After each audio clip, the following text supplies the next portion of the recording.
Hi நண்பா, இந்த ஒரு வீடியோவில் நம்ம என்ன பார்க்க போகிறோம் அப்படின்னா, விடாமுயற்சி திரைப்படத்தில் இருந்த புதிய ஒரு அப்டேட் வந்து பார்த்தீங்கன்னா வெளியாக இருக்குது. அதாவது விடாமுயற்சி திரைப்படத்தோட வேலைகள் தற்பொழுது எந்த அளவுக்கு வந்து போயிருக்குது, எந்த மாதிரியான வேலைகள் தற்பொழுது நடைபெற்று வருது, ஸோ படக்குழு என்ன பிளான் பண்ணி வச்சிருக்காங்க அப்படின்ற எல்லாத்தையுமே இந்த ஒரு வீடியோவில் நம்ம டீட்டெயிலாக வந்து பார்க்க போகிறோம். அதுக்கு முன்னாடி விடாமுயற்சி திரைப்படத்துக்கு யாரெல்லாம் ஈகராக வெயிட் பண்ணுறீங்க அப்படின்றத மறக்காம கமெண்ட் பண்ணுங்க.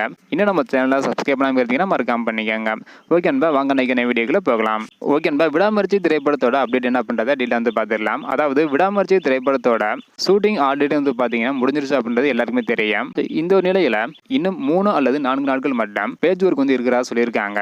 ஸோ அது மட்டும் இல்லாமல் இன்னும் ஒரே ஒரு பாடலுக்கான ஷூட்டிங் நடத்த படக்குழு வந்து திட்டமிட்டு இருக்காங்களாம். அதனை தொடர்ந்து விடாமுயற்சி திரைப்படத்தை அக்டோபர் அல்லது நவம்பரில் வெளியிட படக்குழு திட்டமிட்டு இருக்காங்களாம். இருந்தாலும் இன்னமும் டேட்டா வந்து பார்த்தீங்கன்னா கன்ஃபார்ம் பண்ணலையாம். அதனை தொடர்ந்து ஃபர்ஸ்ட் சிங்கிள் அல்லது கிளிம்ஸ் வீடியோ வந்து பார்த்தீங்கன்னா இன்னும் கூடிய சீக்கிரத்தில் வந்துடும் அப்படின்றக்கான ஒரு அப்டேட் வந்து வெளியாக இருக்குது. விடாமுயற்சி திரைப்படத்தோட படக்குழுவும் தொடர்ந்து அப்டேட் வந்து கொடுத்துட்டு வராங்க. ஸோ ஒரு மிகப்பெரிய அப்டேட் வந்து பார்த்தீங்கன்னா கூடிய சீக்கிரம் வெளியாகும் அப்படின்றதையும் சொல்லியிருக்காங்க. ஸோ வெயிட் பண்ணி பார்க்கலாம் நண்பா. ஓகே நண்பா, நீங்கள் சொல்லுங்க, இதுக்கு முன்னாடி விடாமுயற்சி திரைப்படம் அக்டோபர் மாதம் அதாவது தீபாவளிக்கு வெளியாகும் என எதிர்பார்க்கப்பட்டது. தற்பொழுது அக்டோபர் அல்லது நவம்பர் மாதம் வெளியாகும் அப்படின்றக்கான ஒரு தகவல் வந்து வெளியாக இருக்குது. இதை பற்றி உங்களோட கருத்து என்ன? அப்படின்றத மறக்காம கமெண்ட் பண்ணுங்க. இந்த வீடியோ பார்த்தீங்கன்னா மறக்காம எல்லாருக்குமே ஷேர் பண்ணுங்க. ஓகே அன்பா, தேங்க்யூ.